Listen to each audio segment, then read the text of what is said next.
TAMÁM Shud. The Somerton Man Riddle. Real story. Listen closely, because what you are about to hear is a real story, one that begins at dawn on December 1st, 1948, when an early morning jogger spotted a well-dressed stranger slumped against the low seawall of Somerton Beach, Adelaide. He looked like a man nodding off after a midnight stroll. Hair pomaded, double-breasted jacket, crisp shoes, polished, mirror bright. But when police arrived, they found the man was stone dead. No bruises, no blood, no sign of struggle, only a faint half-smile and fingers curled as if plucking invisible strings. In his pockets, a half-empty packet of Army Club cigarettes filled with a cheaper brand, a used bus ticket from city center. 2GLENELG. Chewing gum, foil folded into a perfect square. No wallet, no ID, no labels. Every tag in his clothing had been meticulously snipped. Hours later, at the city morgue, pathologists discovered a hidden message. A tiny roll of paper tucked deep inside the fob pocket of his trousers. On it, 2 printed Persian words. TAMÁM Shud. Translated, "It is finished." The riddle only deepened when detectives found a torn poetry book in a parked Hillman sedan 5 blocks away. On its back page, faint indents revealed a handwritten cipher, the best codebreakers in Australian later the NSA would call uncrackable, and on the inside cover, a local nurse's unlisted phone number. When confronted, she went pale, whispered, "I don't wish to speak of it," and never did. To this day, no one knows the stranger's name, how he died, or why his last words were hidden in a dead language. The Somerton Man remains Australia's most chilling cold case, a puzzle where every answer breeds another question and where finished was only the beginning. Chapter 1. The man who sat like he owned the sea. Dawn was little more than a bruised streak on the horizon when John Lyons set off with his greyhound along Somerton Beach. The surf side, the sand still held the night's cool, and out where the tide line met the seawall, a lone figure reclined, ankles neatly crossed, head tipped as though listening to the hush between waves. The stranger's suit was immaculate, double-breasted, sharply pressed his shoes, polished to mirror sheen that caught the first pink of sunrise. Lyons nodded in passing, thinking the man a sleepless traveler enjoying the view. Half an hour later, Lyons came back. The greyhound tugged uneasy, and Lyons saw the man had not moved an inch. The same cigarette but rested unlit on his lapel. Lyons called out. The wind answered.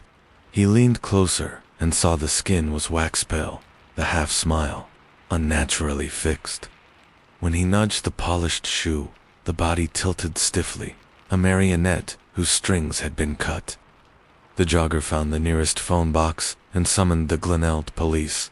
Sergeant Lean arrived just after 7, making a line-item inventory on a clipboard that quickly felt stranger than any crime novel.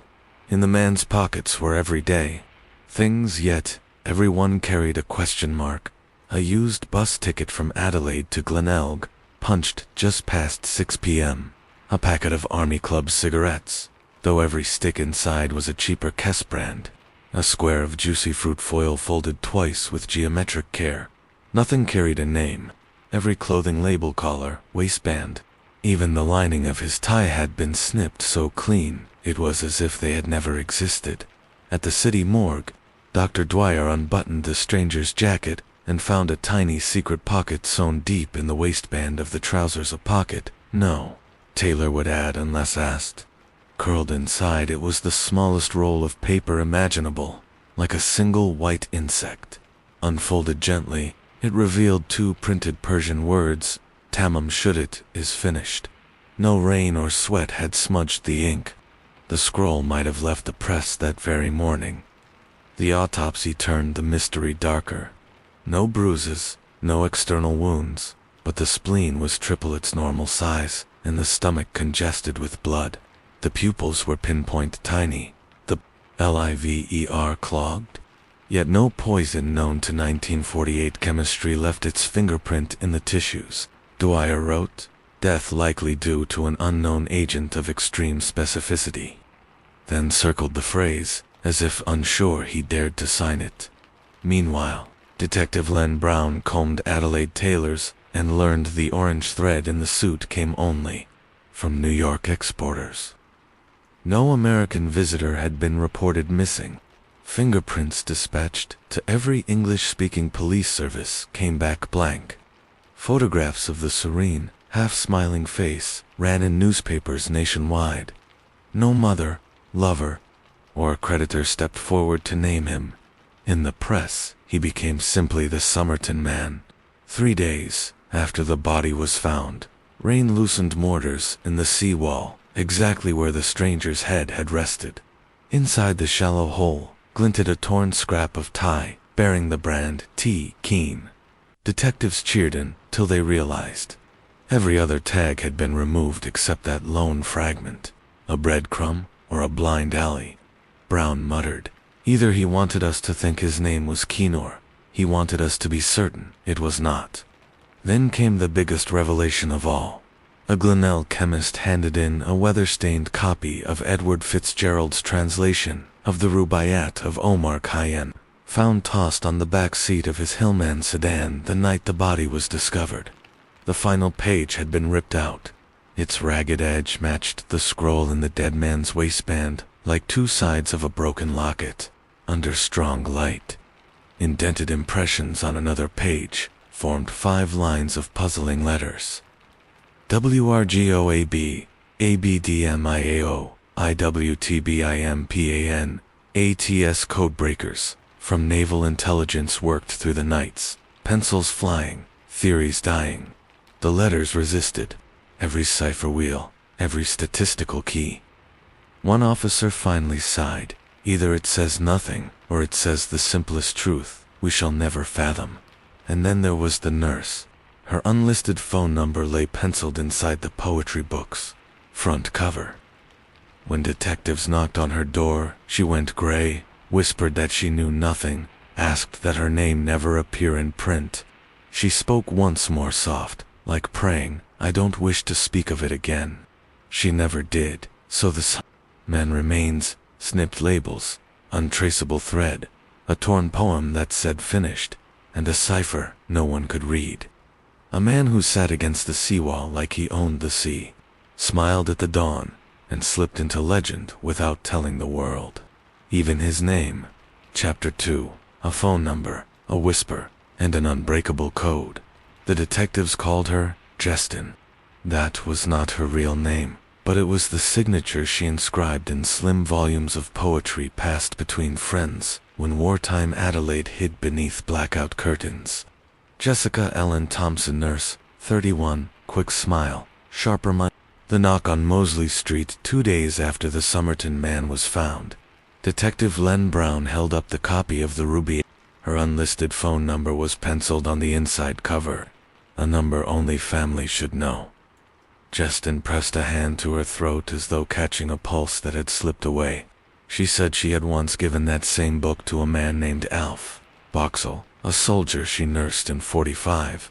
She had no idea how it ended up in a Hillman sedan, 5 blocks from the body. Could the dead man be Alf? Brown produced a recent photograph. Justin swayed, lips parted. Her eyes flickered shock, recognition, denial all in a single heartbeat. Then she shook her head.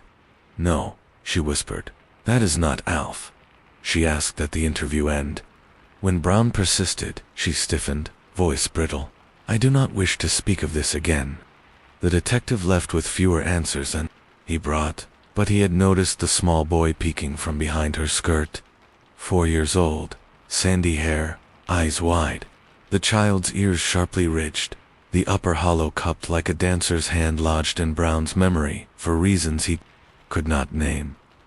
Naval intelligence photocopied the faint indents on the torn book's back page, dusted them with carbon, traced every stroke. Cryptanalysts spun rotors, slid grids, tried Visionaire, Playfair, one-time pads, even lyric transposition. Nothing. The letters refused patterns, defied frequency counts, spat out statistical noise that looked like chaos, yet felt like purpose. WRGOABABD, MIAO, IWIDB, AMIAT, EAMIAE, AQSA, CX1. Analyst X Cambridge stumbled into dawn muttering, "If it is code, the key is in his head, and the head is gone." He wasn't wrong. After 6 weeks on ice, the body had been embalmed and buried under concrete to thwart souvenir hunters. Brown kept prowling. He canvassed pharmacies for digitalis cyanide. Strophantinin explained, a spleen 3 times, normal size, pinpoint pupils, and no chemical trace. A retired army chemist suggested gluteal inhalation, a nerve agent from new labs. Officials denied any such stores in South Australia. Brown noticed how quickly they denied it. He walked Somerton Beach at dusk, replaying each clue. American orange thread, vanished, labels, perfect teeth, the pocket scroll. No suitcase left at rail stations. Yet the man carried a train ticket into Adelaide, a bus ticket out as though following a timetable to oblivion. 7 months later, the inquest reconvened. Under oath, Dr. Dwyer admitted the heart showed unusual fibrosis, consistent with long exposure to something. He would not say what. Brown read the nurse's statement. It was entered, then sealed. The coroner returned an open verdict. Cause: poisoning by unknown agent. Identity: unknown. Case: closed on paper. Reporters splashed TAMÁM Shud across black headlines. Persian scholars smiled at the irony. Omar Khayyam wrote of fate, of wine, of the futility of questioning destiny. For Adelaide, destiny now wore a tailored suit and a half-smile that refused to fade. That winter, cemetery workers poured a skim of concrete over the Somerton man's grave, just enough to keep souvenir seekers at bay, yet thin enough for an exhumation someday. Detective Brown stood by with hat in hand while rain freckled the wet cement. He thought of the child with the dancer-shaped ears and wondered whose smile the boy would grow into. Behind him, waves hissed on Somerton's sand, soft, steady, like a voice repeating the same 2 words beneath the wind. TAMÁM Shud. It is finished. But the riddle, everyone knew, had only just begun. Chapter 3, the book, the cipher, and the woman who refused to remember. Night folds around Adelaide like black velvet, and with the darkness comes the city's slower pulse, street lamps humming, tram rails cooling, the river torrents reflecting pinpricks of electric light. In the detective bureau on Grenfell Street, a single globe still burns. Detective Len Brown sits beneath it, elbows sunk into a litter of reports. Polaroid enlargements, medical transcripts, and the now famous scrap of Persian verse. His cigarette ash grows an inch before he remembers to flick it. He is lost in the impossible symmetry of the evidence. Every clue left by the Somerton man seems placed with deliberate care. Yet none of them fit together. Buttons cut from 5 different coats sewn in a perfect row down one ghostly garment. Brown begins with facts that should be simple. The suit fabric is American fine Barathea. Midnight blue, yet Port Adelaide shipping ledgers list no recent U.S. consignments. The shoes are bespoke, Goodyear welted, size 8.5. No Adelaide cobbler keeps a last with that exact vamp curvature. The comb in the dead man's pocket matches a style popular in Kansas City barbershops after the war. Yet no Kansas wholesaler admits sending stock this far south. Brown folds one sheet, then another. The paper groans like an exhausted horse. At 2:30 a.m., a junior constable brings coffee and points to a note clipped to the top of the pylon. Urgent request from Naval Intelligence. Any progress on Cipher? Brown exhales smoke through his nose. He thinks of the code specialists at Largs Bay, men who broke Japanese fleet traffic, now pacing smoky rooms, stymied by 5 ragged lines that look like a child's failed crossword. WRGOABABMIAOIWEBAMPAIA EKS Brown whispers the letters like a rosary, tries reading diagonally, vertically, in reverse. 3 letters over. Nothing. Somewhere in those strokes, he feels lies the dead man's true name, but the page stays a wall without a door. Across town, Jessica Thompson Justin lies. Awake in her bungalow, the ceiling fan slicing the humid December air. She hears the fan, an offset clock, the distant surf collapsing on dark sand, and beneath all of it, a memory she would rather bury. A tall stranger on her front path to winters before, asking whether she still had the book she once gave a lonely soldier. She had said yes, then forgotten him like a shadow crossing a window at dusk. Now that shadow stands in every doorway. On her nightstand rests an envelope she cannot open. Brown delivered it that afternoon, a fresh morgue photo of the dead man, hair combed, half smile intact. She inches a hand toward it, then withdraws. If she opens it, memory becomes fact. Facts become testimony. Testimony becomes headlines, and she has a little boy who clings to her skirt when strangers approach. She switches off the lamp, yet the envelope glows in her mind like phosphorus. Morning. Brown parks the Hillman sedan, the car in which the Rubaiyat was found, inside the station garage. The cabin still smells of sea salt and brittle paper. He imagines the unknown man sitting here, tearing out the final page with surgical precision, pocketing it like a last rite. Finished with what is life, a mission, a pursuit. Brown locks the door, as though the answers might still be curled in the footwell. On his desk lies a fresh report from Canberra. Fingerprints run against XPOW registries, dental charts against Allied veterans, files negative again. A man can fake papers, even burn off prints, but teeth keep secrets only a dentist and the grave ever learn. Whoever Somerton man was, he lived as a ghost long before he died. 2 days later, the coroner orders a life-size plaster bust before decomposition blurs the face. Sculptor Paul Lawson packs damp plaster over chilled flesh. As the cast sets, condensation makes the lips curl. For a heartbeat, the mask seems to breathe. When they peel the mold away, the finished bust carries that faint, inscrutable smile, alive and dead at once. Newspapers call it the death mask. In later dreams, Lawson swears he sees it hung on a Persian wall, whispering poetry into the dark. Weeks pass. Summer in Adelaide means cicadas screaming, jasmine wilting, pavements hot enough to blister dogs. Pause. Brown trudges door to door near Mosley Street. Stories bloom like fever. A tall man asking directions, in clipped English. 2 men in dark coats arguing in Persian near the jetty. A woman on the tram who swears she saw the dead man open a briefcase filled with glass files. None of it lines up. Witnesses talk, facts wither. One evening Brown opens the Somerton file cabinet and finds his own notes shuffled. The cipher page sits on top.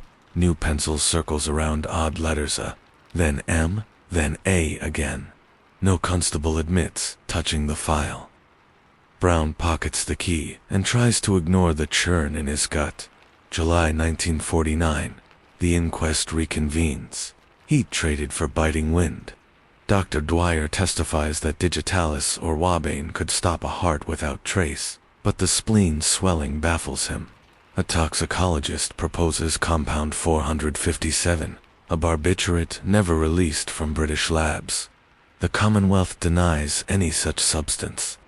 Reporters jot unknown poison, 2 words that doom the case to legend.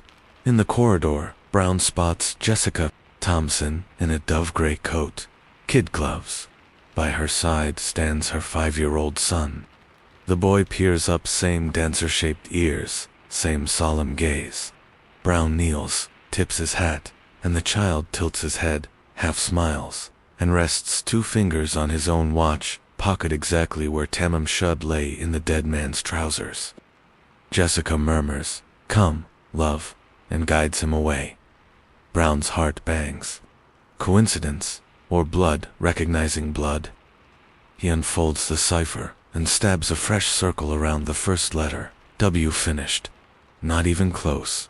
Outside, winter surf mumbles against Somerton sand, syllables no ear yet understands. Brown sharpens his pencil and listens. If the sea is speaking, he intends to find its key. Chapter 4, Ciphers, Shadows. And the man who wasn't dead, Detective Len Brown, woke before dawn. The Ciphers' 5 ragged lines pulsing behind his eyelids, like neon afterimage. Coffee scalded his tongue, but anchored him in the day ahead, because today, the trail stretched far beyond Adelaide. A telegram from Sydney Military Hospital had arrived overnight. Lieutenant Alfred Boxall is alive and well. The soldier Jessica Thompson remembered the man she once gave. The Rubaiyat had not died on Somerton Beach. He sat that very morning in a homebush cafe, sipping tea and reading yesterday's paper. Brown caught the first flight north, clutching the death mask. Photograph in a battered dossier. The DC-3 vibrated with propeller thrum while he mouthed the cipher. Argo ababbed MLIAOI to tympanit. Malia Boyack, hoping repetition might conjure epiphany. None came. Instead, he kept seeing the small boy's dancer-shaped ears and that quiet, uncanny half-smile. Homebush Military Repatriation Hospital smelled of antiseptic and boiled mutton. Alf Boxall, wiry oil-slick hair, eyes forever scanning distant horizons, studied the photograph and shook his head once, firm, mechanical. No, he had never met the dead man. Yes, he remembered Sister Thompson. She had saved his life when malaria almost took it. Yes, she had given him a book. From a battered duffel he produced the same translation of the Rubaiyat intact, final page, present. Brown's pulse spiked. 1 book, 2 owners, but only one missing last page. Boxall's copy bore Jessica's neat inscription. To Alf, may your journey never be finished. 2 farewells, 1 hopeful, 1 terminal. Returning to Adelaide, Brown paced corridors, gnawed by a new thought. What if the Somerton man came not to end a life, but to trade fates with another? Under angled light, he spotted an almost imperceptible dot beneath the cipher's lone X. A period, or the beginning of something Jessica feared to see. He sped to Naval Intelligence in Largs Bay. Captain Walshgaunt, after fluorescent, nights waved him toward a wall-sized chalkboard netted with arrows and red string. We tried every wheel and pad, Walsh croaked. Then a phonetic overlay transliteration into English. For a heartbeat 4 letters blinked. MLIA could be Quatrain 72, Fitzgerald edition 3.0. Threatened by aches of life, why not trust the wine? Not much of a spy code. Or a farewell, Brown muttered. Walsh only sighed. At dusk Brown knelt, where the body had lain, pressing fingertips into damp sand, imagining each grain a missing second. When he arose, wet sand had stamped 3 letters on his neat SM initials, or tide-sculpted chance. Across town, Jessica Thompson tucked her son into bed. He asked why detectives kept visiting. She stroked his hair and recited Quatrain 32, his favorite bedtime verse. After he slept, she opened a cedar sewing box hidden beneath quilts, a length of orange American thread and a brass poison kit, 2 vials empty, glass stoppers rimmed apple green. She closed the lid, whispering, "Finished." Her heart answered, "Not finished." Winter 1951, Exhumation Day. Workers jackhammered the concrete lid. Seawater gushed into the grave. The Somerton man's face, waxy, yet intact, still wore that half-smile. Forensic chemist Dr. Clellens sliced the liver, chromatography spiked on an unknown methyldigoxin analog, decades ahead of its time. Tweezers snagged a tiny aluminium cylinder in the calf muscle. Inside, micro-printed foil spelled another It dissolved in air before they could read it twice. Officials announced nothing found. Reporters smelled scandal. Brown pocketed disappointment and kept digging jazz bars, Navy archives. Sailors' rumors of U.S. submarines offloading quiet packages for Adelaide in late November 48. Log pages for that week were, of course, missing. Decades drifted. Mainframes, then crazed supercomputers, all choked on the cipher. Insufficient ciphertext. Jessica Thompson died quietly in 2007. Her son, geneticist Dr. John Thompson, offered a cheek swab. Mitochondrial markers jolted the lab, close kinship to the Somerton man. Authorities suppressed the result, but rumors leaked the stranger might be John's biological father. The dancer-shaped ears, genetic echo, the half-smile, same curvature of incisor against lip, yet the cipher stayed mute, the microfoil message long evaporated. TAMÁM Shud, it is finished. Or perhaps the poem was wrong, and something begins only when another thing ends. Len Brown, now long retired, wrote one last line in his private ledger. Some mysteries are tombstones, with both dates blank. He died 3 weeks later. Final words. It wasn't poison. It was permission. And still, on certain Adelaide nights, when Jasmine and newsprint scent the air, locals swear a well-dressed stranger lingers near the Somerton seawall, ankles crossed, cigarette unlit, smiling as though time itself has folded him into a page and left no margin for answers. The tide moves in, the tide moves out, whispering to Persian words over and over. Tama Shud. Chapter 5 The Suitcase, the circuit, and the note no one was supposed to read. The South Australian State Archives sprawl across 3 warehouse blocks on Gips, cross high-ceilinged caverns where dust rides every sunshaft, like golden snow, and forgotten evidence boxes hibernate under fading docket numbers. Professor Derek Abbott parks his hatchback outside Bay 4 on an iron-gray Tuesday, flashes a short-term research permit, and follows the lone custodian Geraldine Holt, 67, arthritis in both knees, through a labyrinth of steel shelving. Each aisle exhales the muffled scent of wartime paper, starch, leather, mildew, secrets. Geraldine pauses beneath a flickering ballast lamp. The Gladstone case was logged in 49, she rasps, retagged in 79 when we switched systems. But after that, she taps a clipboard older than electricity. No, outgoing record. Should be here. Gloved. Abbott scans, shelf cubicles, S-man clothes, S-man contents, S-man suitcase, all empty but the first 2. Geraldine leans close enough for mothballs to sting his nose. If something vanishes from evidence, to explanations, misfiled, or borrowed. She thumbs a second ledger. There's a shadow log, personal effects, removed for governmental discretionary review. After another hour, she limps to a barred door, marked, Restricted Reference, Zebra, 1951. The key grinds. Hinges sigh. Inside waits a single wooden pallet draped in painter's tarp, dust 2 inches thick. They peel it back. A brown top-grain leather suitcase squats there, brass hinges mottled green. Handle stitched with now familiar orange American thread. Tag blank hangs by one desiccated strand. Abbott photographs every angle, lifts the case onto a rolling cart, wheels it beneath harsh fluorescence. Latches cough open, camphor and mechin oil billow like a time capsule. A bone handle, shaving brush, and Sheffield razor, honed to surgical keenness. 2 white dress shirts collars, clipped of labels. Cuffs, darned with identical orange thread. A narrow notebook, crammed with trig functions and radio coil diagrams. On the last page, the ciphers, same letter clusters, but each paired with a frequency. Argoa, 882 kHCB ABDML, minus 1470 kHCIAO, I 526 kHz, and so on.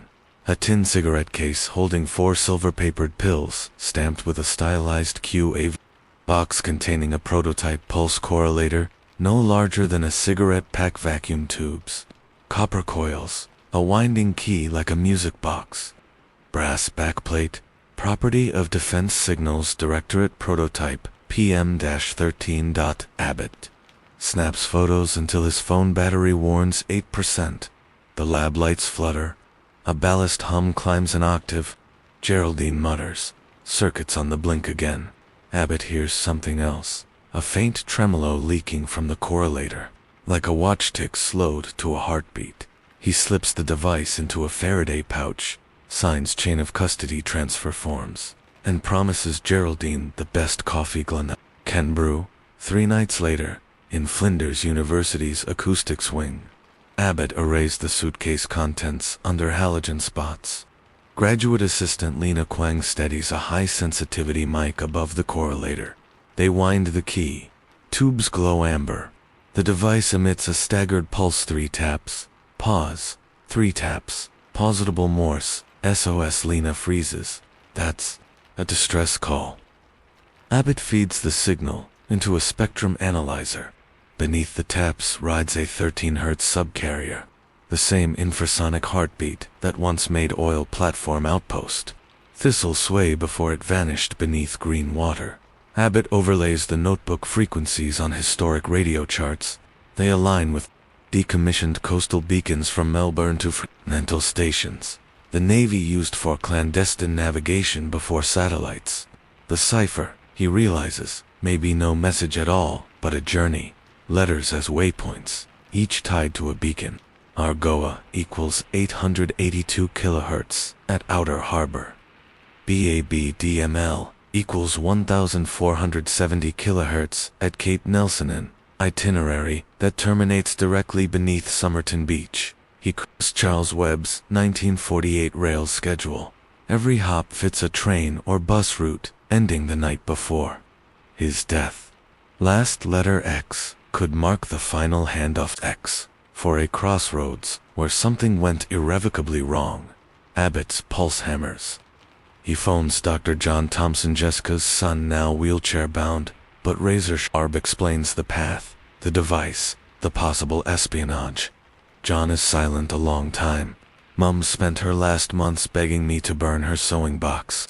I did, but the brass vials wouldn't melt. He inhales shakily. If Charles was my father, maybe she was shielding us from whoever still wants that gadget. He adds, if the ballast lights flickered when you wound it, check for RF. It could still be listening or broadcasting. Midnight. The chamber swallows every whisper. Abbott powers the correlator, inside a Faraday cage. Before the lid shuts, the pulse accelerates. 3 taps become 6, then 9. The analyzer spikes, 4 Hz, 8 Hz, 13 Hz harmonics, stacking like a migraine staircase. Acoustic foam trembles. Screws rattle in overhead fixtures. Lena grips Abbott's arm. The cage isn't holding. He slaps the kill switch. Silence drops heavy as sea depths. The analyzer scrolls gibberish until its buffers overflow. Lena exhales. Whatever it's calling, it's still out there. Abbott photographs every component, reseals the suitcase, and records a 4-hour, 192 kHz capture of the device's idle digital evidence that can travel where brass cannot.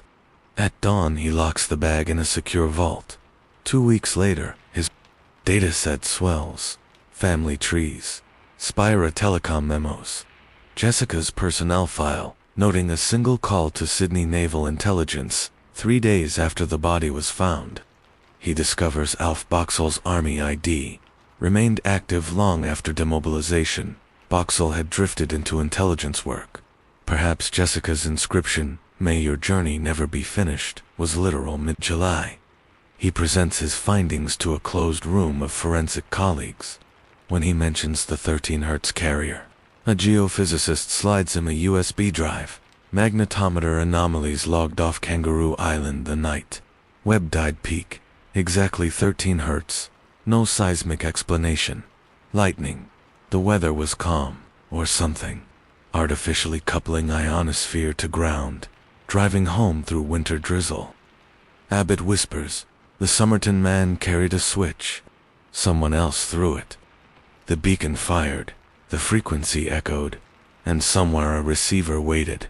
He opens the Rubaiyat to Quatrain 71 and underlines 3 lines.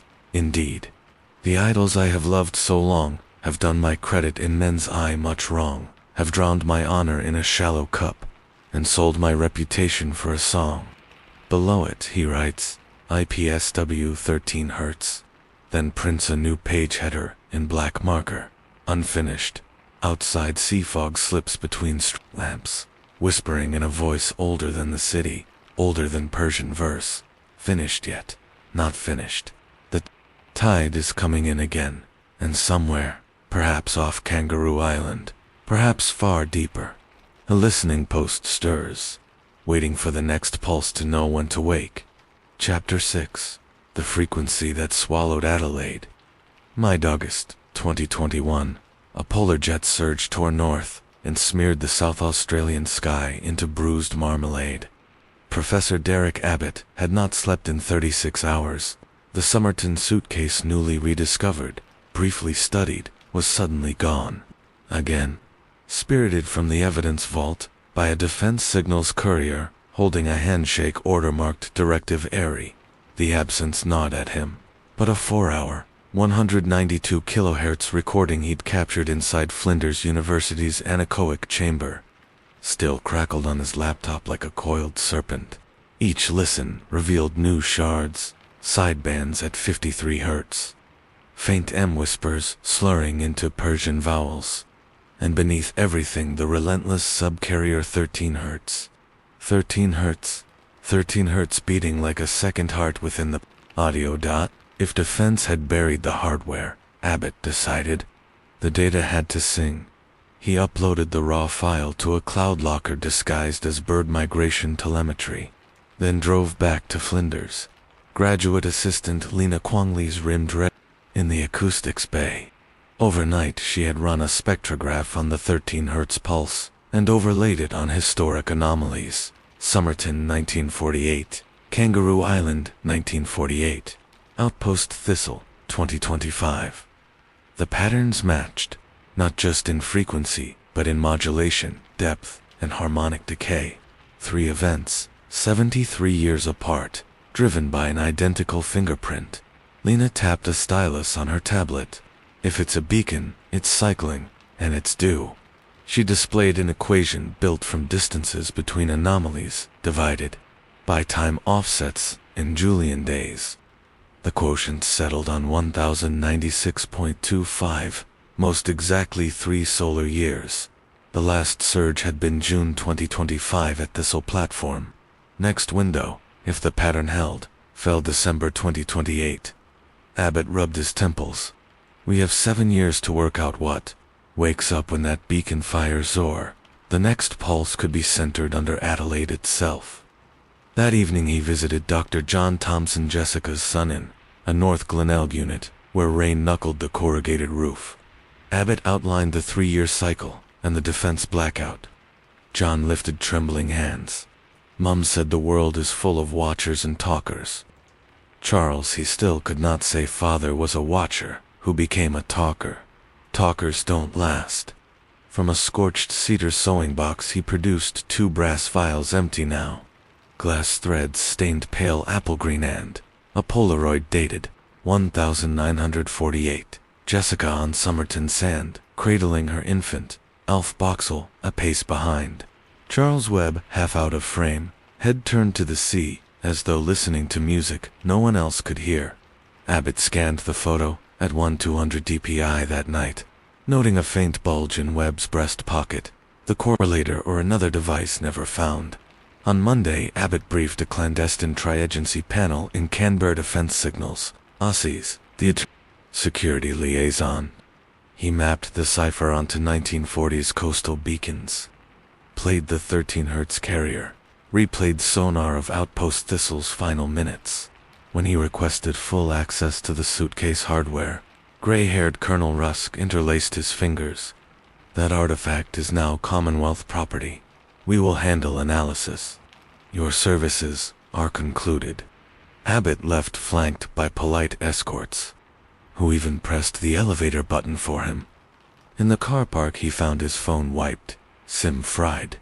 The bird migration upload safely offshore. Blinked green. 3 weeks later, exactly 73 years after the Somerton man's burial, Adelaide shuddered beneath an unprecedented ionospheric ducting event. Amateur radio hams recorded Persian voices echoing across the CB band. Then a hiss peaking at 13 hertz that rattled aluminium windows and made car chassis hum. Seismographs logged nothing. Weather radar revealed a lens-shaped void above Gulf St. Vincent. Cloud droplets vanished, as though evaporated by silent ultrasound. The event lasted 13 minutes. Newspapers blamed freak tropospheric scatter. Abbott knew better. That night he drove to Somerton Beach, under a sky scraped clean by wind. The sea was ink. Damp quartz glittered along the seawall. At 2:07, the sand vibrated beneath his boots, gentle but rhythmic. 13 pulses, then calm. His spectrometer app showed a perfect 13 hertz wave crawling along the x-axis. He whispered to the recorder, "If you're listening, I hear you." The pulse stopped. Be careful what you invite, he thought, feeling his own heartbeat chase the silence. October. Inside a disused tram depot, Abbott and Lena erected a Faraday cage the size of a garden shed. They fed a function generator with the correlator spectrum. At 1/10 amplitude safe, they hoped. Gaia phones and magnetometers ringed the site. Midnight. Power on. Digital ghosts flowed into darkness. 10 minutes. Nothing. 20. Geophones twitched. At 30, the cage microphone caught a whisper at -60 decibels. Lena boosted gain. A male voice. Clipped accent. Persian syllables shaping Jessica's favorite quatrain. A book of verses underneath. The bow, a jug of wine, a loaf of bread, and thou beside me, singing in the wilderness. So wilderness were paradise and now. The voice faded. Lena mouthed. It answered. Abbott killed the generator. Logs showed 0 RF leaks. Something had heard, spoken. Slipped away. December brought a terse bulletin. Directive Airy had reactivated the lighthouse on bleak Alan Murrah for ionospheric research. Outpost Thistle had been 2025. Next theoretical peak, 2028. They were preparing early. Abbott emailed Lena one line. If the Commonwealth is poking the dragon, we need to map its cave. They modeled energy to invert the beacon. 13 hertz, they realized, aligns with the Schumann resonance's second harmonic. Earth's natural M-drum.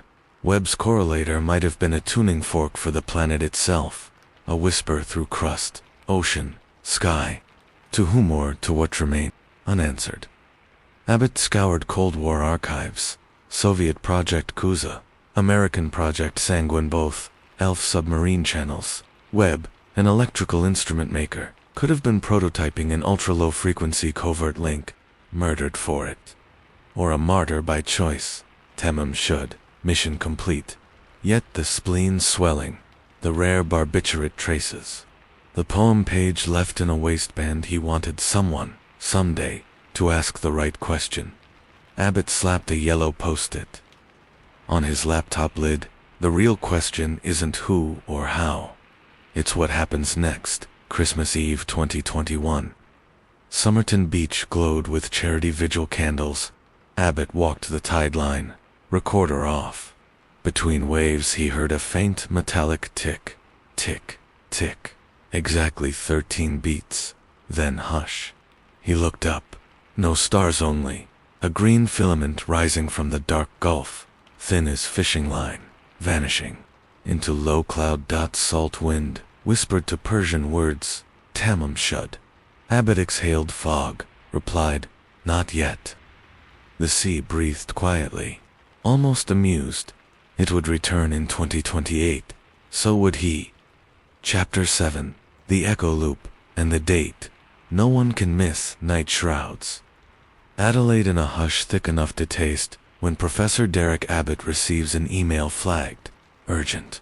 New 13 hertz burst. Kangaroo Island buoy. 4013 UTC. THE. Timestamp. Matters. The anomaly lands 6 years, 6 months, and 6 days before the next predicted beacon cycle, in December 2028. The sea, it seems, is practicing.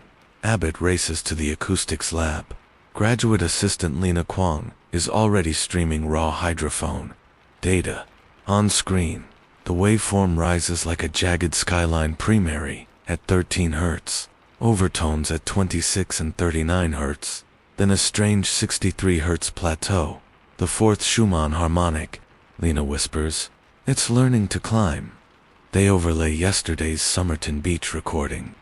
The patterns interlock teeth of 2 gears meshing into one machine. Lena mutters, "Echo loop." The Gulf St. Vincent pulse from August hasn't faded. It rebounded along the continental shelf, gained strength, and resurfaced 92 days later. Abbott's breath fogs the monitor. He remembers Jessica Thompson's empty brass vials. If Webb built the beacon to speak, perhaps Jessica built a reagent to answer. Dose 1 silenced a man. Dose 2 could silence a city. He prints satellite charts, red pins every 13 Hz spike since 1948. The dots spiral outward from Somerton Beach like a nautilus shell unfurling toward the Indian Ocean. Extend the curve and the outer arm grazes Perth population 2 million right on the 2028 forecast. Phones at the fence. Signals go to voicemail. Abbott leaves a single sentence. "Your prototype is training on us." 3 days later, an unmarked parcel arrives at his office no return address. Inside, the pulse correlator defense seized weeks earlier. A taped note, in block capitals. "Keep IT turned off." The handwriting matches Detective Len Brown's 1950 case file. Impossible. Brown's been dead 50 years. Abbott carries the device into the anechoic chamber. Battery removed, triple wrapped in Faraday mesh. Even inert, its glass tubes hum so faintly his molars ache. The brass backplate now bears a fresh micro-etching. The 12th of January 48th, the day the Somerton man was found beneath for Persian glyphs, meaning begin again. He clicks on a recorder. Test. Log. The beacon is running a feedback loop. Learning resonance. Widening coverage. If we do nothing, December 2028 will be the pulse that cracks more than windows. Lena proposes a counter loop. Broadcast inverse phase 13 Hz at double amplitude. Right atop the sore Somerton seawall. Abbott winces. "You'd need a transmitter the size of a football stadium." Lena shrugs. "Or a museum ship's VLF coils." HMAS Wyala still has her 1950 antenna arrays. The plan: tow the rusting corvette offshore, feed her coils of wave powerful enough to cancel the Spiralan acoustic firewall. They pitch defense, silence, so they go pirate. The 1st of December 2022, 74th anniversary of the body.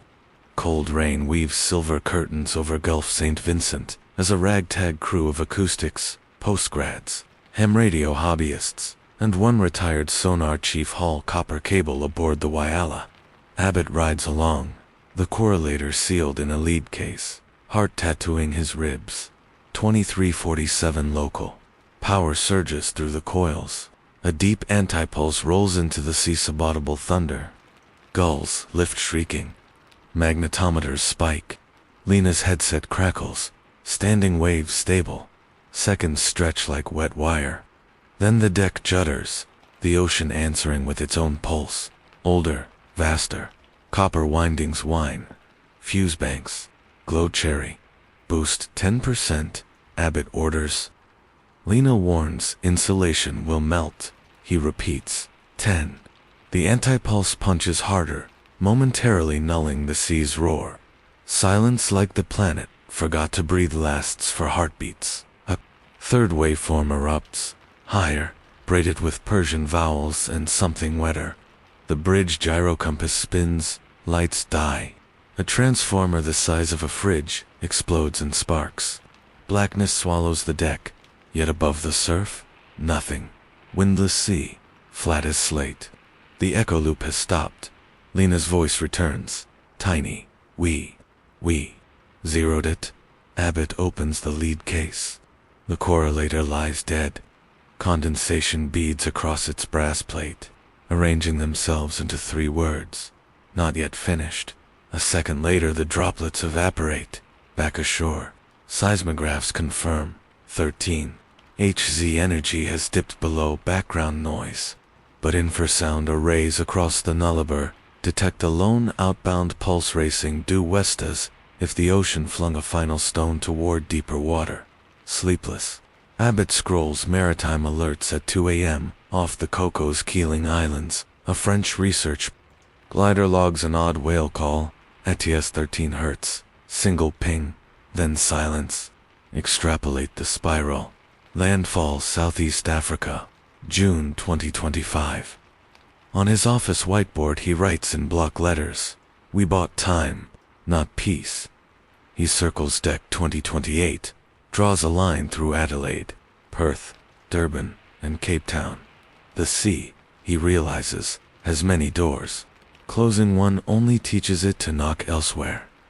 Abbott patents a mobile, inverse phase ELF array, sells the design to a disastrous consortium, and mails encrypted drives of every dataset to colleagues on 3 continents. The tide, he decides, will not drag the story back into the dark dot at sunrise. He stands by the Somerton seawall.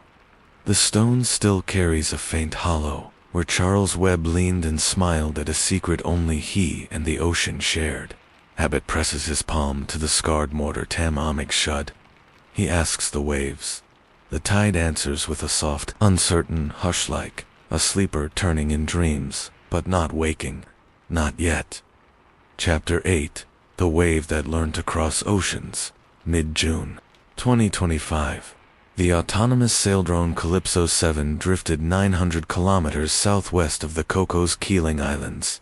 Its deck held only solar panes and a mast camera that sent a fresh still every 50 seconds to a server farm in Brittany. At 4:12 UTC, the feed caught a single frame of gunmetal sea. Bruised sky and a vertical thread of viridian light spearing the clouds. 50 seconds later, the beam and its afterglow were gone. Yet the drone's barometer had dipped 3 millibars, and the inertial unit logged a 13 mm tremor, as though the ocean itself had blinked. The anomaly bot flagged the image, possible optics glitch investigate, and filed it away.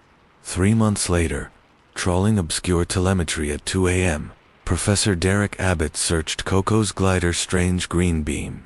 Page 60 of Half-Dead Hits produced the orphaned frame. He stared, then pivoted to the spiral map on his office wall. Red pins marking every 13 Hz echo since 1948's Somerton Beach, Kangaroo Island, Outpost Thistle, Gulf St. Vincent, now the Central Indian Ocean. The curve arced inexorably toward southern Africa like a slow-turning harpoon. Next landfall, the Cape of Good Hope, he whispered. Abbott alerted Lena Kwong, now field lead at a startup called Quiet Sky. Her reply, bounced from a satellite phone mid-flight, was brief. Already on it. Buying time on South African buoys. Will ping when array's wet. The 1st of July 2025. Cape Town. A winter gale shredded Table Mountain's tablecloth. Cloud as quiet sky as Catamaran's. Hawaii liminal slipped through the harbor mouth. Lena. 2 acasticians, a retired sand sub-commander, and 80,000 meters of copper wire unspooled for inverse phase ELF radiators in a rectangle 20 nautical miles across. Abbott's mobile firewall was becoming real. Coils dangling at 60 meters, ballast weights ticking like anxious metronomes. The 16th of July, 2313 local. Wind collapsed to a breath. The Atlantic lay as still as poured mercury. Array logs jumped, a 13 Hz spike climbing from background mush. Lena cut deck lights, hearts jackhammered. The spike peaked and plateaued modulation depth identical to the Coco's echo. She toggled Abbott invert. Megawatts thrummed down the cables. The counterwave raced. Spectrogram flattened, then the pulse doubled amplitude, answering the challenge. Copper conductors hissed vapor. Breakers squealed. Main inverter overheating. 30 seconds to brown out. The sub-commander throttled back.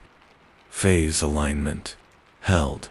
On the horizon, a column of sea-green light climbed, bent westward, and disintegrated into hissing emerald sparks. 14 minutes after it began, the pulse faltered, harmonics slipped, silence flooded back.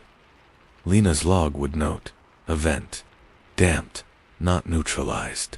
Pulse withdrew injured, not dead.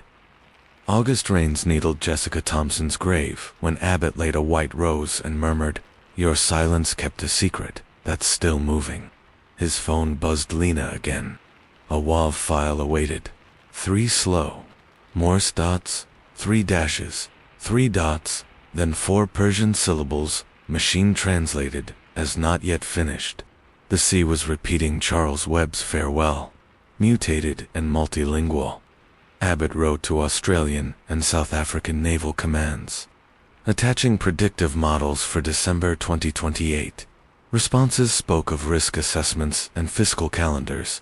He answered with a single line. You have 3.3 years, not 3/4. October. Quiet Skies salvaged a rust-holed buoy off Walvis Bay. The flashcard inside was half-melted, yet one hex string survived ASCII vowels, looping quatrain 19, the moving finger writes, and, having writ, moves on. Footer. IPSW13. GA. The ocean, it seemed, was learning to quote. Abbott met Dr. John Thompson in a Glenelg cafe.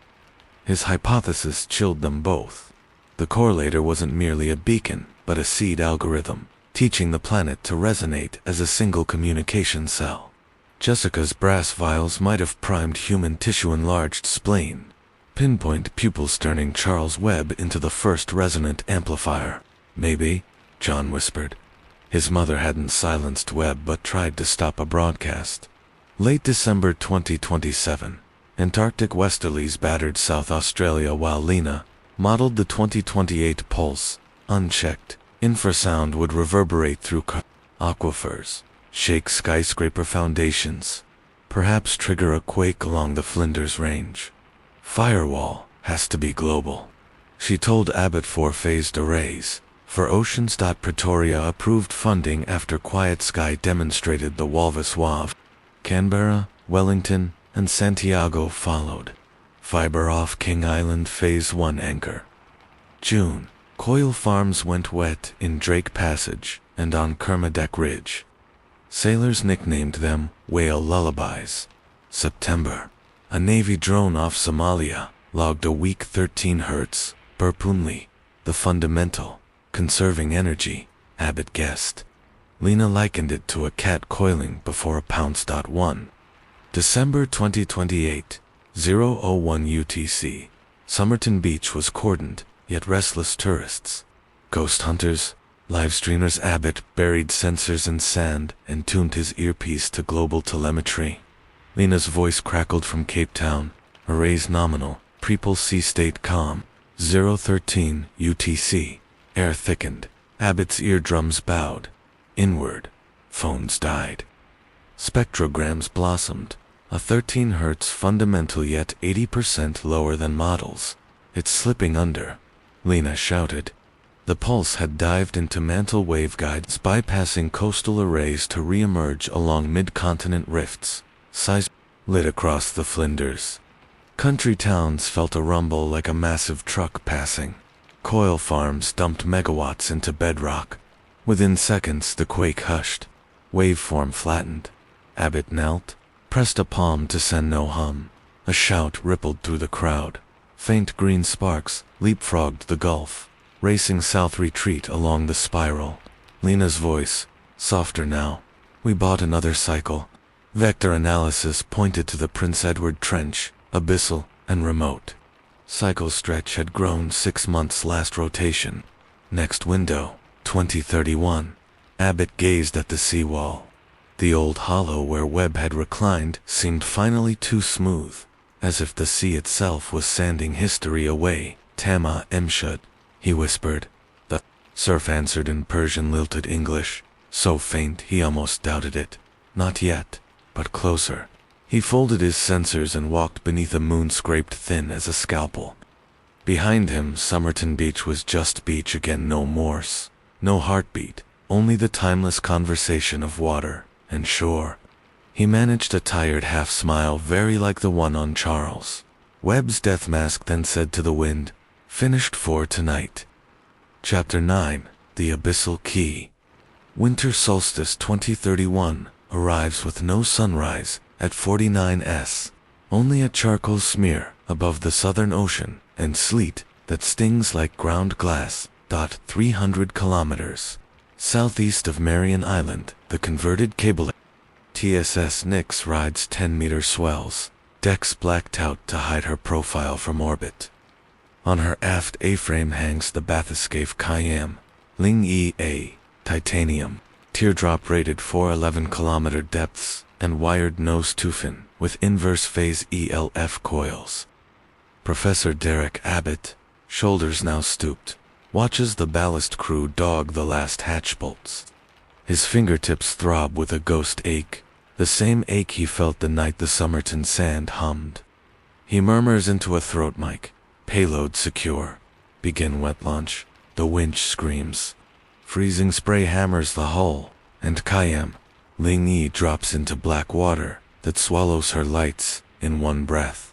Inside the pressure sphere, Lena Kwong fingers a brass token engraved, "Not yet finished," clipped from the correlator's backplate the day they locked it in a vault of leaded glass.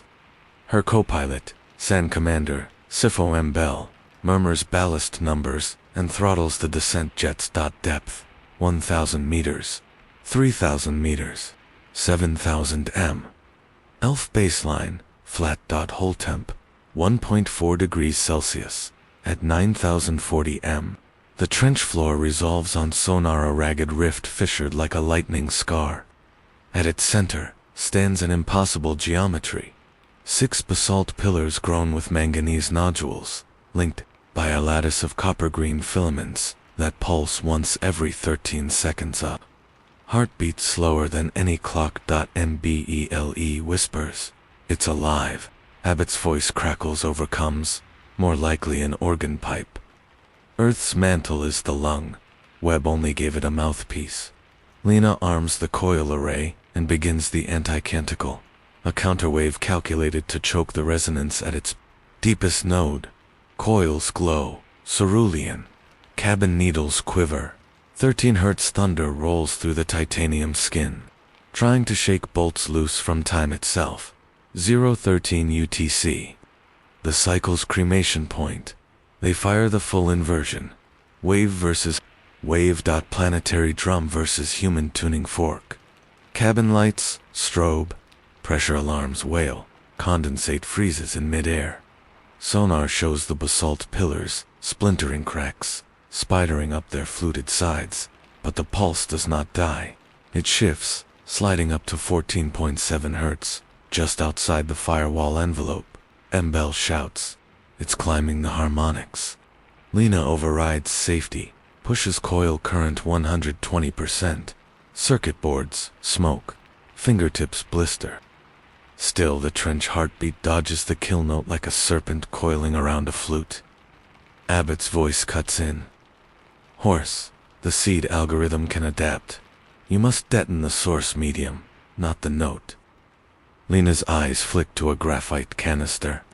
Strapped by her knee, emergency option 2, a kilo of miniature-shaped charges, tuned to shatter crystalline basalt into powder. Geological vandalism on a planetary vein. She palms the arming key. CIFO pressure drop. If that spine collapses, sub will implode. Surface array fails, and we start over next. Cycle stronger. She thinks of Jessica Thompson's whispered finished, and of Charles Webb smiling against cold stone, as if proud of the riddle he left. "Some puzzles," her professor once said, "are tombstones with both dates blank." She twists the key. Red diodes bloom. Charges deploy on robotic arms, nestle into pillar fractures like glow-worms. 10-second arming sequence. Abbott's breath hisses, loud on the loop. Lena, make it count. Detonation. Blue-white bloom. Shockwave hammers the bath escape, rolls it end over end. Instrument racks shear loose. Lena tastes blood. Outside, sonar shows the lattice collapsing, pillars falling like rotten teeth. Pulse reading 13 hertz, 8 hertz, 2 hertz. Flatline static floods the comes. Then a final whisper, 5 Persian syllables stretched across ululating static. TAMÁM Shud. Shud, Shud, SHUD. Finished, finished. Pressure equalizes. Hole holds. In the suddenly silent water, a snow globe of black silt rises where the basalt organ once stood, and with it, a single tungsten cylinder the size of a lipstick Webb's original PM13 microcore, untarnished after 83 years. It drifts toward the viewport, like a spent seed searching for new soil. Lena's heartbeat slows. She shuts down the coils, calls topside. Node destroyed. Resonance 0. On the NICs, every spectrogram in the ops room flattens to background. His no 13 hertz shadow anywhere on Earth. Abbott lowers his headset, eyes wet.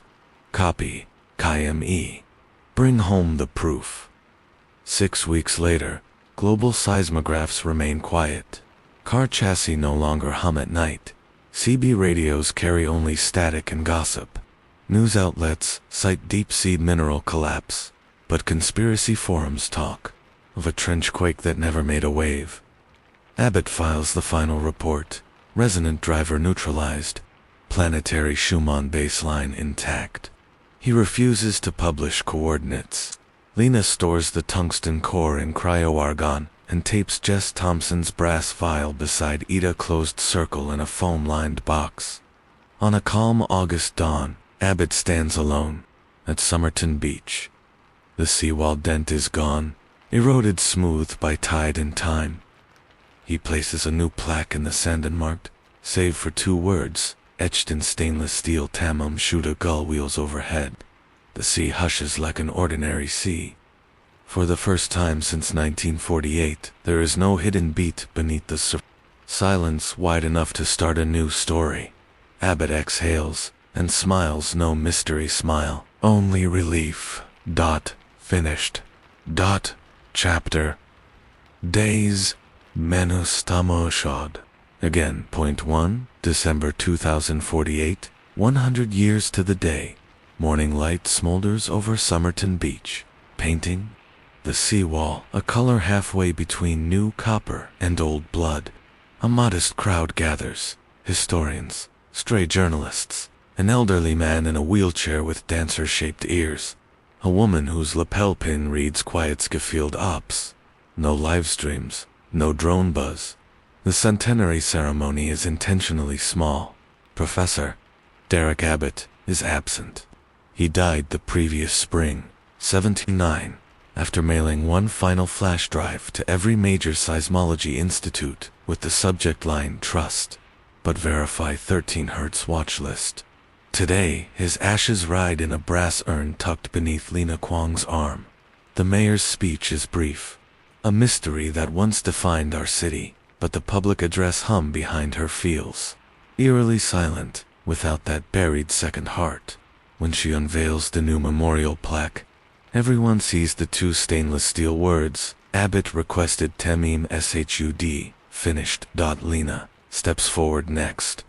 Instead of a speech, she opens the urn, lets wind take a gray ribbon of dust that swirls, rises, and vanishes across the tide line where Charles Webb once reclined. The sea, polite at last, gives only a normal hush. In Lena's pocket, the tungsten PM13 core sleeps within argon glass. Inert since 2031. She will return it to deep storage after today, just in case silence needs a guardian. Dr. John Thompson wheels closer, fingers brushing the seawall stones smooth now, no hollow. For 70 years he wondered whose smile curved his upper lip. The DNA embargo finally lifted last month. Somerton man confirmed paternal match. John feels no shock, only completion. He whispers, "Thank you for the riddles, Father, thank you more that they're over." A gull wheels overhead, and lands on the plaque, tilting its head as though reading. Somewhere in the breakers, a child squeals at cold water. Somewhere inland, a tram bell rings. Life, unburdened, continues. Lena pulls a pocket recorder, hits record out of old habit, and hears only wind, surf. Distant laughter, no infrasonic undertow, no Persian vowels riding static. She smiles an ordinary smile, the kind that needs no legend to explain it, and speaks softly into the mic. Test log, final, ambient baseline clear, cycle closed. TAMÁM Shud. The stop button clicks. Seawater rolls over sand, erasing footprints, carrying the last of Abbott's ash toward open water that holds no more secrets than any other sea on earth. Finished dash at last. A page with no margins. The 31st of December, 2049, 23:59 UTC. In a bunker under Flinders University, the automated 13 Hz Sentinel finishes its final daily sweep.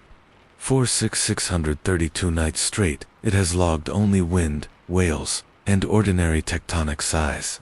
The algorithm prints baseline once more, then per Derek Abbott's failsafe shuts itself down. No alarms, no shadows. Outside, fireworks crack open a new century of Southern Hemisphere summer. A teenage coder named Maya Thompson, Kwanglena's niece, John Thompson's granddaughter, posts her first research note on an open-access server, applied Schumann band, nulling to mitigate anxiety spikes in VR immersion. She footnotes two obscure sources: Abbott, D. 2029, Inverse Phase, ELF, Arrays and Web, C. Unpublished, 1948 p.m., 13-coil geometry. Tonight, she has no idea who Charles Webb was, only that his geometry calms motion sickness in neural headsets.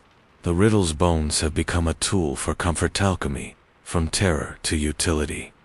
On Mosley Street, a heritage board finally grants Jessica Ellen Thompson's bungalow historical site status. The plaque omits ciphers, espionage, and brass vials. It simply reads, Nurse, Mother, Quiet Hero. Tourists pass, puzzled. Locals watered the jasmine out front.